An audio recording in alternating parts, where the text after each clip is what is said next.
Okay, Jerry, we're ready for you. All right, commissioners, thanks for having me down.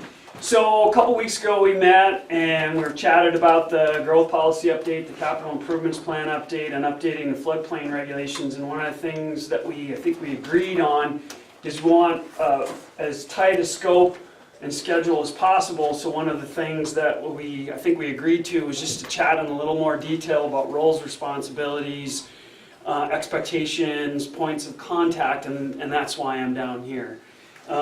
So I have, and these are just talking points from my perspective. So I'm a bullet point handout guy, drives people crazy.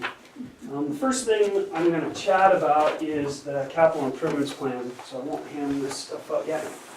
So one of the things that is really important on the capital improvements plan is how involved you want the department heads or yourselves.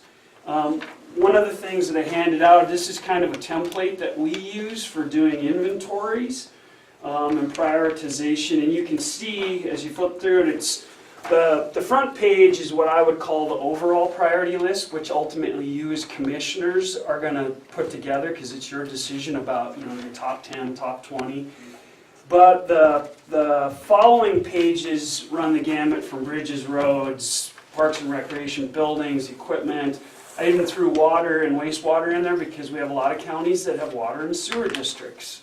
We have counties that don't. So my questions are to you, and the rationale for this discussion again is there's $42,000, and what I want to provide you is a scope and schedule that can break out and say, of that $42,000, X is going to the CIP, X is going to the growth policy, X is going to the floodplain update. So that's really the rationale for this conversation. And having a sense from you about how you feel, who is going to do what on the county's end of things will help me. Does that make sense? Mm-hmm. Okay. So on the capital improvements plan, probably the three biggest things are, the first one is we need to get a hold of the most up-to-date planning documents you have, whether they're preliminary engineering reports that were done for Treasure State Endowment, for bridges, road stuff, any of that type of existing infrastructure planning documents you have. Boy, if we can get copies of those, that helps us. Again, some of it we have. Bob Church has done a lot of work for you on solid waste. That's one of the things that we've got a good handle on, but the other stuff will need help. We do have the previous capital improvements plan, but anything that the department heads can provide to us, that'd be great. And then, to the best of their ability, if they can fill in these sheets, and I can get this to you as an Excel spreadsheet. It's all electronic. I just didn't want to. I figured a hard copy would work today, but I can email this. And essentially what we typically ask the department heads or even the commissioners is, look at their individual, their needs, whether it's the weed department, it's building maintenance. Buildings, for instance, the maintenance folks can say we need new windows, that's our number one priority, we think it's going to cost X.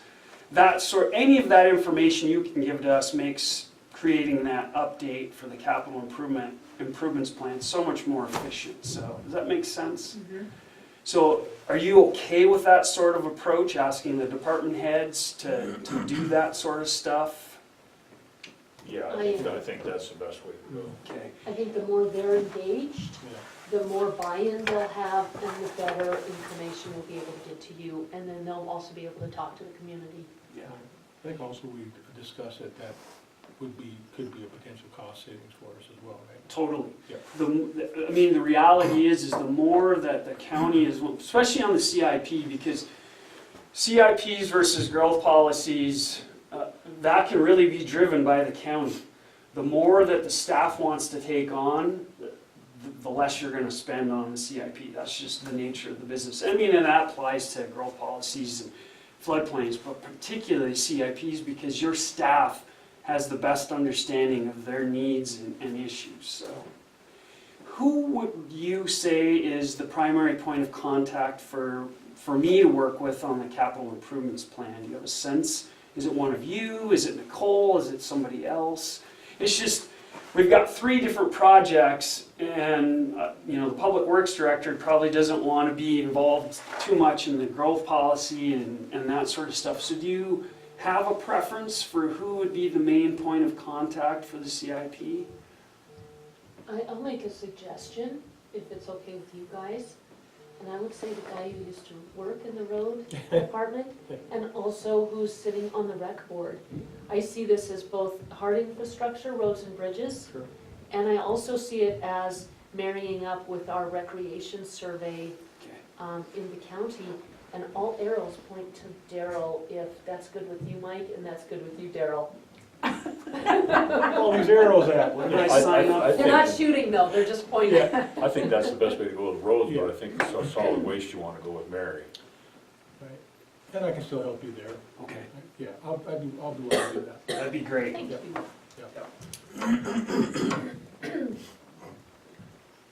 Perfect. I'm gonna put Daryl/Mary. The other thing that, just out of curiosity, is outreach. We're going to be doing an update of the growth policy and the CIP, and we already have a survey that's out there for the recreation plan, which is a separate process. But as far as public outreach, most residents don't get too excited about capital improvements plans. It's just not very exciting stuff unless the road, you know, they're mad about a specific road or a bridge or something. And do you have a sense of how you would like to see public outreach take place on the CIP? The one thing I would recommend is we'll probably do a survey for the growth policy, and we could marry the CIP and the growth policy together, you know, from a survey perspective. But do you feel like, you know, there needs to be an open house on the capital improvements plan, similar to what we would probably do with the growth policy? You probably do need to do, obviously you'll do a public hearing when you get to the point that you want to review and adopt the capital improvements plan. But do you have a sense of what you are comfortable with from an outreach perspective on the capital improvements plan? And again, I kind of view that a bit differently than a growth policy, because frankly, CIPs, unless there's an overwhelming problem with infrastructure, you don't get a lot of people to show up for a capital improvements plan, open house, or hearing. Versus growth policy, because then you're getting into land use and subdivision regulations, and so I'm just curious if you have a sense of how you'd like to proceed. I mean, what if we included that with a regular commission meeting, gave it, you know, a period of time? Since you said people don't want to show up for a specific open house, we could still offer, you know, that comment period or whatever during one of our meetings. That way we could all field questions, I guess. Yeah. I mean, the plan will be available. We can put it on the county, the draft plan, put it on the county website. We can have hard copies available, articles in the paper, obviously. It's just, again, I don't want to step on anybody's toes. It's just my experience that people don't tend to show up for your traditional open house for a capital improvements plan, but you obviously need to give them the opportunity to weigh in, whether it's through survey, provide hard copies, online access, and then, you know, maybe agenda it several times with the commission and say, we're taking comments, and then hold your hearing and adopt it. Does that make sense? I just want you comfortable with that approach. I mean, as long as we're going to be using a survey, I know that we're going to. Why not? It makes sense to include some of those questions in there that relate to that. I mean, an agenda, or put on our agenda, in my mind, it seems like a pretty good way to go. It's inexpensive, Right. and folks have become quite comfortable emailing us Sure. Oh, good. or calling us, which having it on the agenda, I think, opens that door. The other thing I think we can do is reach out to our already organized groups. So we've got the TED community in Wheatland, we've got the Raidersburg community, we've got the Toston community, Crow Creek, got the Winston community, BCDC, Chamber of Commerce, MVM. We reach out to those guys. That, again, that's on us. It's very inexpensive. It's a phone call, it's a bump into each other on the street or an email. and they can talk to their groups too. So I think by doing that, we can get out to anyone who's interested, and I think they'll find, just like you said, Jerry, just like last time when we did the CIP, the people who were interested were there every meeting, and there were not a lot of them, maybe up to 20 is what we heard from overall. Yeah, and that's normal. I mean, it's just, it's not glamorous stuff unless Yeah. you're the one driving through the giant pothole or the bridge is, gonna fail or. Yeah. And again, thank you. This helps me put together, because I know what your expectations are of me as far as outreach. I know what I need to do, and I have a sense of what you're willing to do, so. I think our solid waste is gonna continue to be a problem. If we're gonna end up with this growth that we're looking at, I think we're looking at probably a centrally located facility without any outstations. I think that would be the thing to do, is to have the solid waste board handle that and those meetings. Because they need to have in 5 years, these out-waste sites they're gonna bury us. Right. And the transfer station up there is going to hell, our dump sites down here are going to hell. I mean, it's inevitable that stuff has to get done. And if we're looking at a 5 to 10 year program, then it's gonna be in that time frame. Do you think, because that is a particular issue, do you think there is a need to do an open house on that, just that particular issue? Or maybe that's something to talk to the solid waste board about? I would think that that's something that we should talk to the solid waste board, but I think that is something that they should, and Mary's handle it, and they've just now gone through that, and there's gonna be another change coming. Okay.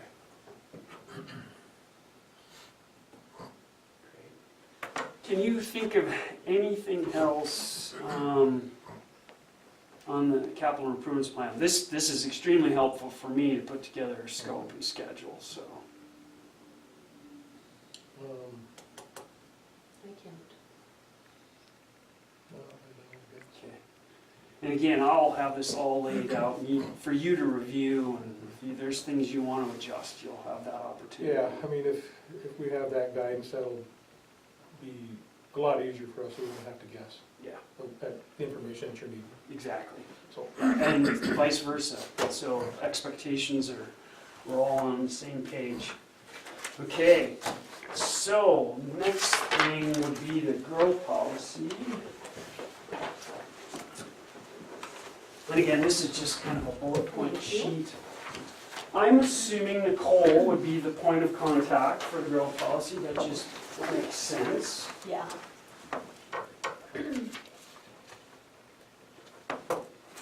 And the one thing, and I haven't heard back from Nicole yet, I need to figure out, and I'm assuming she's here today. She'll be here this afternoon. She's at the governor's conference in Okay. Butte.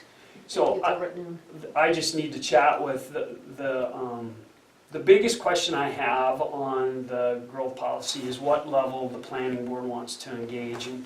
And I haven't heard back from Nicole yet. I know she had chatted with them.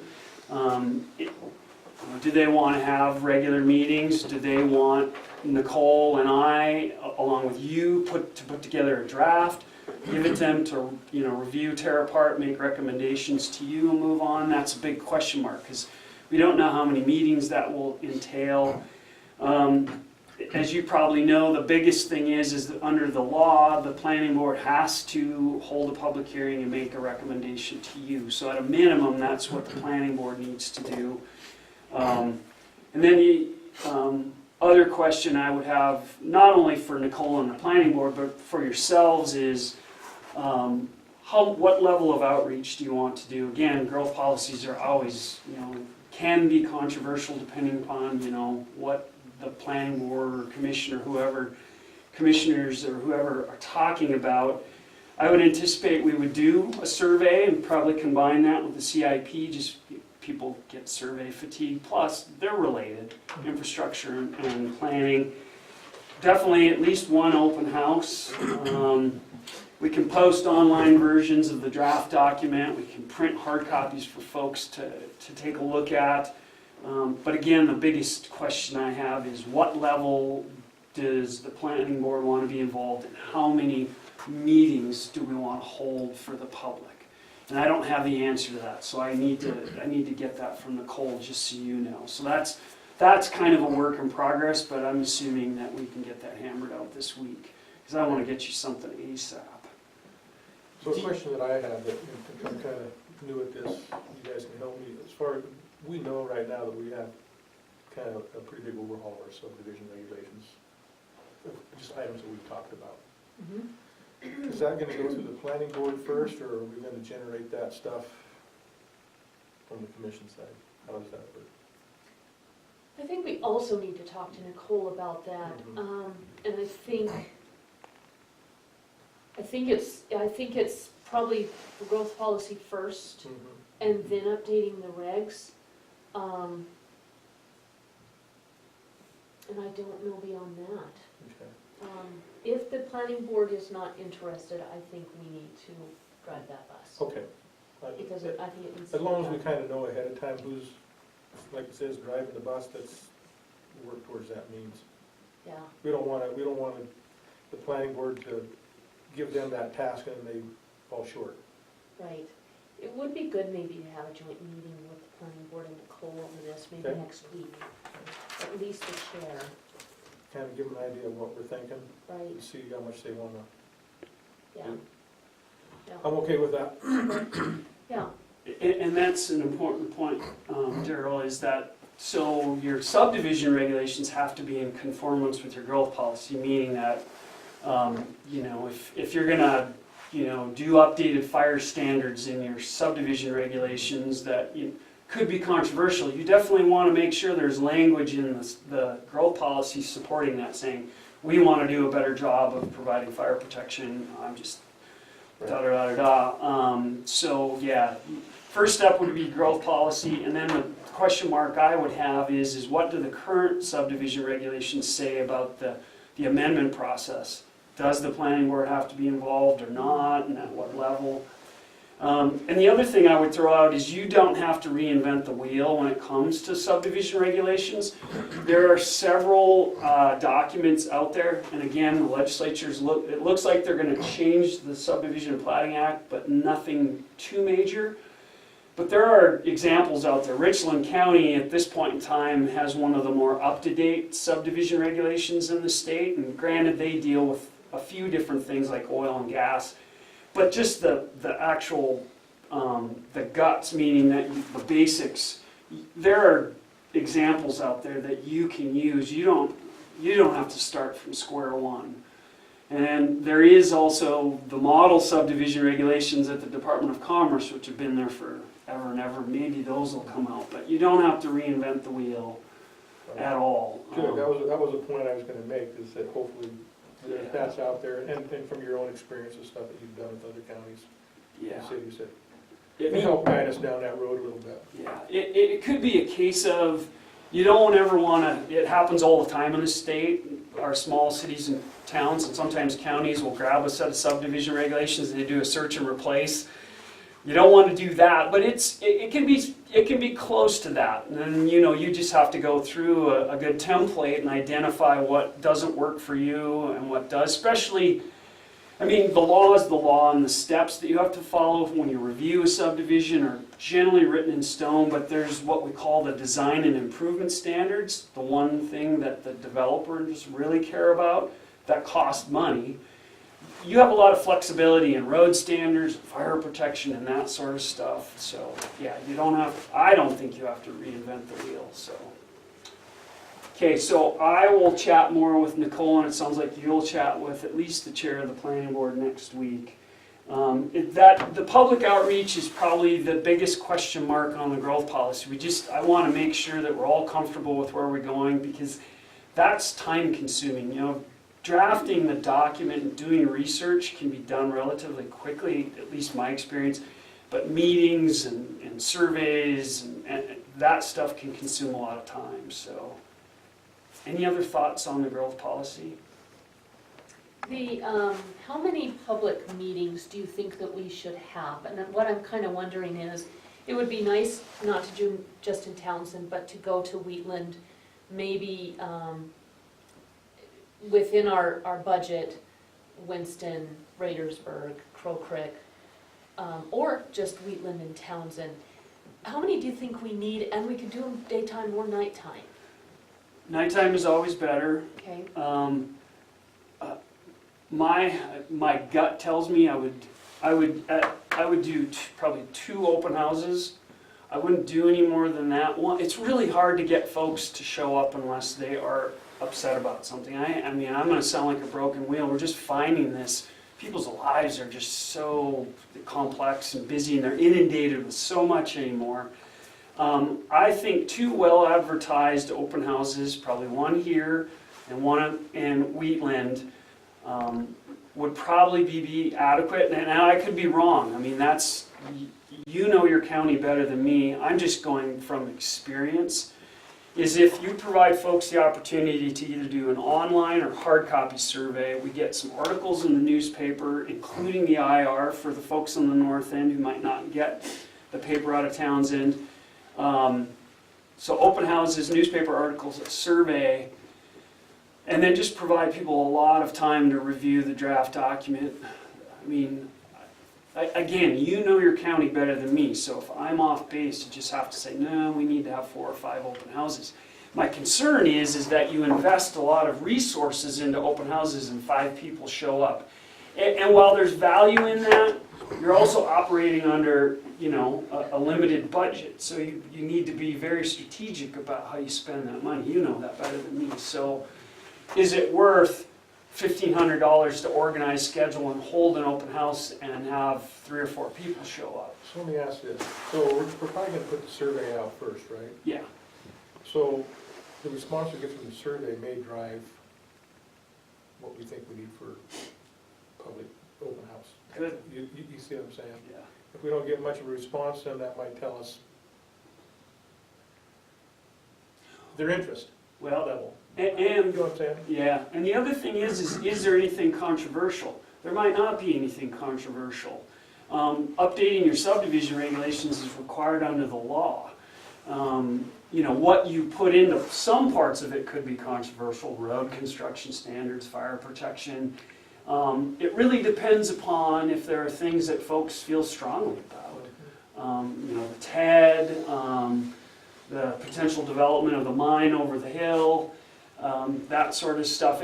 That really, and that's something that's totally out of our control at this point in time. We just don't know what could come up. Unless in your own minds, you know, you can think of things that might be controversial, maybe there isn't. That's always the wild card. So, I don't know if that was very helpful. Yeah, I guess in my mind, what I think about is I watch the counties on each side of us and what they've had to gone through, and I see it starting to happen here. I want to be ahead of that train before, and not get left at the station. Does that make sense? Yeah, totally. That being said, I don't think that you as commissioners or the planning board are going to propose anything that I would call very, like Lewis and Clark County is probably going to look at zoning the whole Helena Valley. That's going to move forward. That's going to be controversial. That's not something you guys are talking about. You know, if you were talking about that sort of thing, we're going to have a lot of people at meetings.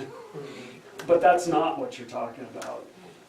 So, you know, the TED, updating subregs, you know, how to address spillover development from the mine or the pumped hydro, you know, that can be controversial, but nothing like what Lewis and Clark County is going to, you know, be dealing with. So So, speaking of the pumped hydro, I mean, keeping an eye on that, what's going on. And I don't know if a lot of people know that, but you know, Broadwater County is considered some potential sites for that in the future. for residential development No, or the for pumped hydro. new pumped hydro? I didn't. Yeah. So that's stuff that we want to make sure, you know, to the best of the knowledge you have, we discuss that. Because then you get into issues of temporary workforce housing. It's not, you know, you have a big construction crew come in and boom, housing can really be impacted and those sorts of stuff. So, yeah. So growth policies, it really depends upon the issues that are being discussed. As to how much outreach you need to do. But again, you know the county better than me, and the planning board knows the county better than me. It's just, as it goes without saying, we don't have an unlimited budget for outreach, so. Yeah. The last thing, and I would assume the easiest thing is the update of the floodplain regulations. And this is just a kind of a rough bullet point list of, I mean, there's more that goes into this process than this, but I wanted to make sure that you were kind of comfortable with this general approach. Is that you'd use the state model floodplain regulations. It complies with state and FEMA requirements, that you're not reinventing the wheel. Basically, you can pretty much do a search and replace in that document and insert Broadwater County into it.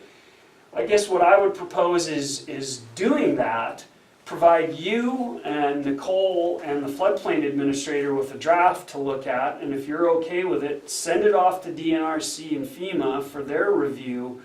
Schedule, you can schedule an open house, but the reality is those regulations, because of state law and administrative rules and FEMA's requirements, it's written in stone, so there's not a lot of latitude unless you want to be more strict, which I don't think that's what you want to do. You just want to meet the base requirements. So while you could do a lot of public outreach, you know, you can say these are the draft floodplain regulations, they're based on the state model. We don't have a whole lot that we can do about them. So doing a whole bunch of outreach, you might not get a lot of bang for your buck just for the pure fact that they are what they are. But again, I defer to you, and that's just trying to get a sense of, are you okay with just having the regulations available for a month or two for review and questions? Or do you want to have an open house and a hearing? You will do a hearing for adoption, but just getting a sense of how you think you'd like to proceed. Yeah, I don't think we want to get too creative and crazy on this. Right. We're obligated by state law, by federal law. My thinking is, let's save our money for the growth policy and the CIP and do what we're required on this. We can do the public meetings here that we're already having, and we can use our website, which is free, and we can use the BCDC listserv. That's probably our best bang for the buck as far as communication. Yeah, I think that's probably the best use of a resource from that standpoint, so. Yeah. No, that helps me a lot. And again, if there was a lot of you had a lot of flexibility to adjust them. You can adjust them up, but that's not terribly popular. And you've got to enforce them if you're going to have really strict regulations. And floodplain regulations, as your floodplain administrator will tell you, they're tough enough to administrate as they are, let alone adding more layers to it. So, well, this helps me a lot. I feel a whole lot more comfortable stepping back and putting together a detailed scope of work and basically putting numbers to each of these and getting them to you. And I'll actually try to do that if I can chat. Big thing is I want to chat with Nicole and get a sense of what the planning board is thinking, because that's a big question mark in my mind. But other than that, I feel comfortable stepping back and starting to put together a scope. You have thoughts? So our floodplain coordinator is Sean Higbee, right? Mm-hmm. Yeah. So you get most of your information for this floodplain through Sean? Yeah. Okay. Yep. Okay. Are you gonna start wading into this right away then? Yep. Like, I want to get you a scope, schedule, and numbers for each of these as soon as I can. We need to get going. We're burning daylight. Yeah. We're burning sunshine. So what's your, this survey, are you gonna put this out like on a monkey survey or something like Yeah. that? And put it online? Any surveys we do, there'll be an online link, and then you can create a PDF, and you can have the link PDF, so if folks want to print it out, or we can print hard copies. It's pretty straightforward. The hard part about any survey is marketing it. You've got to, you can create the best survey in the world, and if only 20 people look at it, it doesn't mean anything. So marketing the survey is critical, and anything you can do, the BCD listserv, there's only so much I can do on my end. I can create it, and I can, monitor it and give you feedback about what we're getting. But marketing it is the hard part. So we've been struggling with how to communicate with the whole community, the whole county. And one of the things we've come up with is that we did a newsletter, and to save money but still have a consistent communication with folks, we put together a loose plan, we haven't adopted it yet, but to put out a postcard, EDDM, every month, Nice. and it goes to every single box holder in the county. That's a marketing tool we could use, and since it's going to be already part of our plan, or I think it will, that can actually be part of our budget and not cut into the 42,000. Or it can, I don't know how that would work, but that would be another thing to talk to Nicole about. She's the one designing and sending those out. Okay. What'd you call it, EDDM? Yeah, I remember us talking about that. yeah. We haven't put anything in Plan Solid, and I think that's why we haven't got a postcard done yet. Plus with all the folding and taping and Yeah. stickers with the newsletter, I think Nicole needed a break. Yeah, no, that'd be a great way to do it. Surveys are great, it's just trying to get folks to, Well, we can use that to drive them to the survey. And they could drive them to the recreation survey as well. I mean, Mm-hmm. it could have multiple yeah. messages, even though it's just one 12 by 9. You know, it's still gonna have multiple messages, Right. yeah. Anything else you can think of? Again, this helps me. Oh, we have an update to the SEDS. We'll get that to you.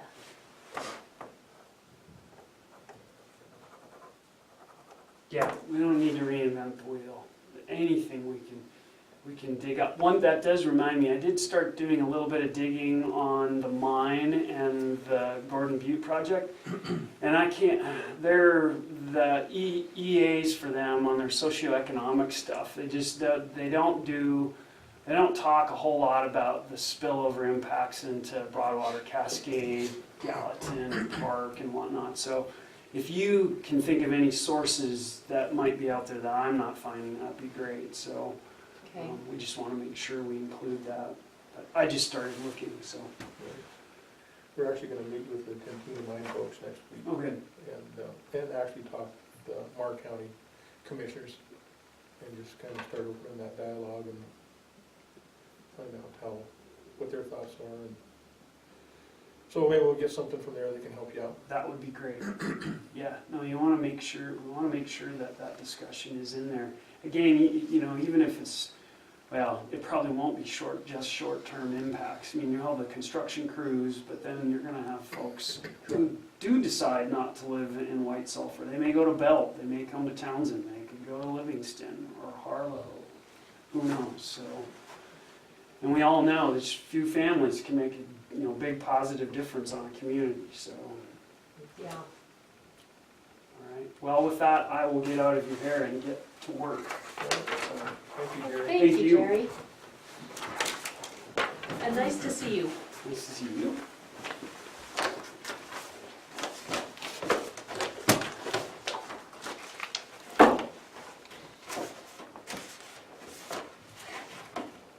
So Gary, I'll get a little something from you on the CIP for Mary and I to start working on. Yeah, what I'll do, Daryl, I'll send you probably a little more detail than that, and I'll send you the electronic version of that. Okay, Yeah, yeah, so we know exactly what you're thinking that we start looking for and include, okay? exactly. Because there'll be things that we won't think of that Right. you know you need, so. And then the cover sheet you see there is really for you, ultimately, because you make the final decision about what the county's infrastructure priorities are. You'll take everybody, the weed department's got their stuff, road, bridge, Mary, but you're gonna put together the final list, so. All right, perfect. Thank you.